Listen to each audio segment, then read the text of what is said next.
मन को शांत कैसे करें? यह प्रश्न आज लगभग हर व्यक्ति के भीतर कहीं ना कहीं गूंज रहा है। बाहर से देखने पर लोग सामान्य दिखाई देते हैं, हंसते हुए, काम करते हुए, बात करते हुए, लेकिन भीतर एक शोर लगातार चलता रहता है। विचारों का शोर, चिंताओं का शोर, भविष्य का डर, अतीत का बोझ, तुलना की थकान और स्वयं से असंतोष। सनातन धर्म कहता है कि मन की अशांति कोई बीमारी नहीं है, बल्कि यह संकेत है कि मन को समझा नहीं गया है। मन को दबाने की कोशिश की गई है, उससे लड़ने की कोशिश की गई है, लेकिन उसे सुना नहीं गया। और जो चीज सुनी नहीं जाती, वह और जोर से बोलने लगती है। आज का मन इसलिए अशांत नहीं है कि जीवन कठिन हो गया है, बल्कि इसलिए अशांत है क्योंकि जीवन बहुत तेज हो गया है और मन पीछे छूट गया है। सनातन दृष्टि में मन कोई शत्रु नहीं है। गीता स्पष्ट कहती है कि मन ही मनुष्य का मित्र भी है और मन ही मनुष्य का शत्रु भी। इसका अर्थ यह नहीं कि मन को खत्म करना है, बल्कि इसका अर्थ यह है कि मन को दिशा देनी है। जैसे बिना लगाम का घोड़ा अपने सवार को गिरा देता है, वैसे ही बिना समझा हुआ मन जीवन को अस्थिर कर देता है। मन को शांत करने का पहला और सबसे बड़ा उपाय यह समझना है कि हम मन नहीं हैं, हम मन के विचार नहीं हैं। हम वह हैं जो इन विचारों को देख रहा है। जैसे आकाश में बादल आते हैं और चले जाते हैं, लेकिन आकाश वैसा ही रहता है, वैसे ही विचार आते हैं और चले जाते हैं, लेकिन देखने वाला स्थिर रह सकता है। जब क्रोध आता है, जब भय आता है, जब चिंता आती है, तो हम तुरंत कहते हैं कि यह गलत है, यह नहीं होना चाहिए। लेकिन सनातन कहता है कि जो है उसे पहले स्वीकार करो। स्वीकार करने का अर्थ समर्थन करना नहीं होता। स्वीकार करने का अर्थ होता है उसे देख पाना।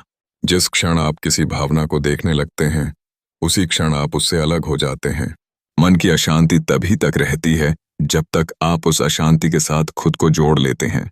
जैसे ही आप साक्षी बनते हैं, मन धीरे धीरे शांत होने लगता है। यह कोई चमत्कार नहीं है, यह प्रकृति का नियम है।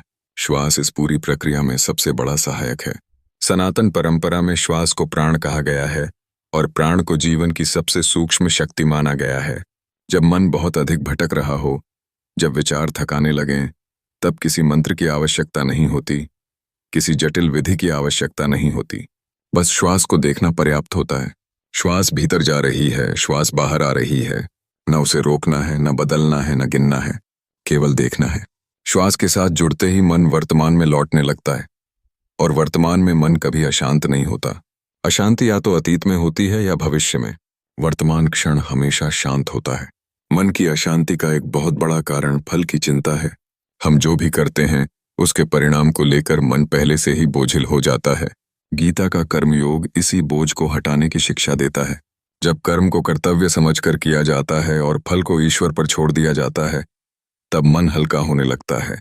इसका अर्थ यह नहीं कि परिणाम नहीं आएगा, बल्कि इसका अर्थ यह है कि परिणाम आने तक मन को जलाना नहीं है। काम को पूजा बना देने से मन में स्थिरता आती है, क्योंकि तब काम बोझ नहीं रहता, साधना बन जाता है। सनातन में मौन को भी मन की शांति का एक गहरा साधन माना गया है। मौन केवल बोलना बंद करना नहीं है, बल्कि हर बात पर प्रतिक्रिया देना बंद करना है। हर परिस्थिति पर तुरंत प्रतिक्रिया देने से मन थक जाता है। जब आप प्रतिक्रिया की जगह थोड़ी देर रुकना सीखते हैं, तब मन को विश्राम मिलता है। मौन मन को भीतर लौटने का अवसर देता है। आज का मन इसलिए थका हुआ है क्योंकि वह लगातार बाहर ही बाहर भाग रहा है। रात को जब मन अधिक चलता है, तब लोग कहते हैं कि नींद नहीं आती, लेकिन वास्तव में रात मन का शत्रु नहीं है। रात मन का दर्पण है। दिन भर जिन भावनाओं को आपने टाल दिया, रात को वही सामने आ जाती हैं। इसलिए सनातन कहता है कि सोने से पहले मन को हल्का करना सीखो। दिन भर जो हुआ उसे पकड़कर मत सो। यह स्वीकार कर लो कि आज जितना हो सका उतना ही पर्याप्त था। यह भाव मन को गहरी शांति देता है। सबसे गहरा सनातन उपाय है बोझ को ईश्वर को सौंप देना। चाहे आप शिव को मानते हो, राम को, कृष्ण को या किसी निराकार शक्ति को, भाव एक ही है। जो तुम्हारे नियंत्रण में नहीं है, उसे अपने मन पर मत ला दो। मन इसलिए अशांत रहता है क्योंकि वह हर चीज को अपने नियंत्रण में रखना चाहता है। जब आप यह स्वीकार कर लेते हैं कि कुछ चीजें आपकी पकड़ से बाहर हैं और उन्हें आप ईश्वर पर छोड़ सकते हैं, तब मन अपने आप ढीला पड़ने लगता है। विश्वास मन की सबसे बड़ी औषधि है। अंत में यह समझना बहुत आवश्यक है कि मन को शांत करने का अर्थ यह नहीं है कि जीवन में समस्याएं समाप्त हो जाएंगी। समस्याएं रहेंगी, परिस्थितियां आएंगी, चुनौतियां होंगी, लेकिन शांत मन के साथ उन सबका सामना करना अलग अनुभव होता है। जैसे समुद्र की सतह पर लहरें होती हैं, लेकिन गहराई में सदा शांति होती है, वैसे ही जीवन की सतह पर हलचल हो सकती है, लेकिन भीतर स्थिरता बनी रह सकती है। सनातन धर्म हमें यही सिखाता है कि बाहर की दुनिया को बदलने से पहले भीतर की स्थिति को समझो। जब भीतर शांति आती है, तब बाहर की परिस्थितियां स्वयं बदलने लगती हैं। यदि आज आपका मन अशांत है, तो यह कमजोरी नहीं है। यह इस बात का संकेत है कि आप जाग रहे हैं। जागा हुआ मन ही प्रश्न करता है, और प्रश्न ही परिवर्तन की शुरुआत होते हैं। हर दिन थोड़ा रुकिए, थोड़ा सुनिए, थोड़ा सौंपिए।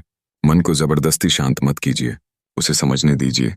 शांति अपने आप उतर आएगी, बिना शोर के, बिना प्रयास के, बिल्कुल वैसे ही जैसे रात के बाद सुबह आती है।